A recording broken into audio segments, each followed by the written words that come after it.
Satisfaction. That's how I feel when I declutter and organise.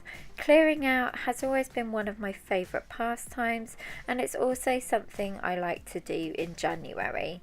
So today I thought I would share with you how I declutter, sort out my wardrobe, and also give you some tips on storage solutions if, like me, you have minimal wardrobe space to play with. So let's start with that all-important declutter. I would suggest freeing up an afternoon to dedicate to the job, put on some comfy clothes, make yourself a tea, and you're good to go.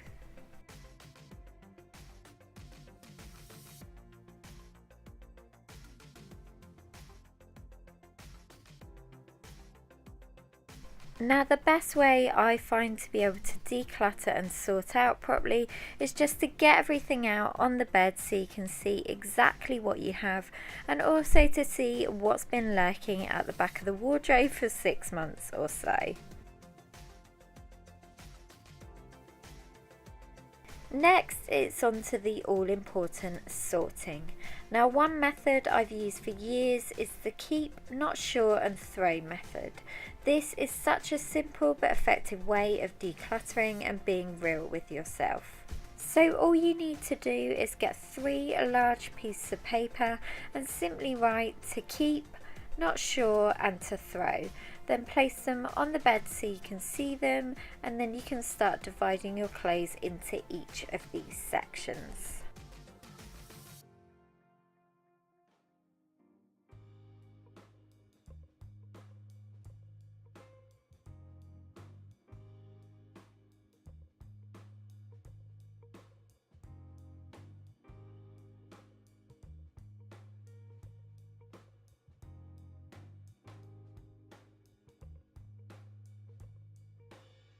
Finally, you can finish with the not sure pile.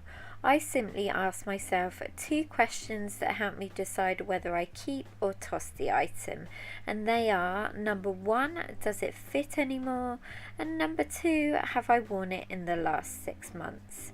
If I answer no to either, then it's time to get rid of it, and sometimes you just got to be realistic with yourself, and if the items you're getting rid of are in good condition, I always bag them up and give them to charity. Lastly, it's time to get everything back in after I've cleaned and start organising. Now, as I've mentioned at the start, we have a small space to store our clothes, and the wardrobe we have is actually built in, as you can see, but when we first moved in, this was just an empty bare cupboard. So with the help of Ben's dad, we turned this empty space into a proper working wardrobe with plenty of space for hanging and storing shoes. So down on the ground is actually an old Ikea shelf that we turned into a shoe rack, and this also holds the wardrobe up as well, and here I can fit multiple pairs of shoes and hats that I store in these Ikea shoe cases. I also have this Ikea storage compartment where I store scarves and gloves, and this tucks away perfectly under the shelf. I will also link everything that I've talked about down below. For drawers, I again use these Ikea drawer compartments as they're perfect for sorting things out into sections so you can easily reach for stuff. To hang clothes, I've always used these pink flock hangers that are from TK Maxx, but at the moment I'm in the process of changing them all out to black ones that are from Primark. So in the main wardrobe that I showed you where I store my clothes, it can sometimes be a bit awkward to get to as it's a long wardrobe space that has a sloped ceiling. So I let Ben have the section where the doors are, and then I store my current season clothes on a fashion rack downstairs. I love this way of storing my current pieces as it means I can see exactly what I have and hopefully that I wear each item. And if you've been watching me for a while now, I like to change up the rack each season and pack away anything I'm not currently wearing in the wardrobe upstairs.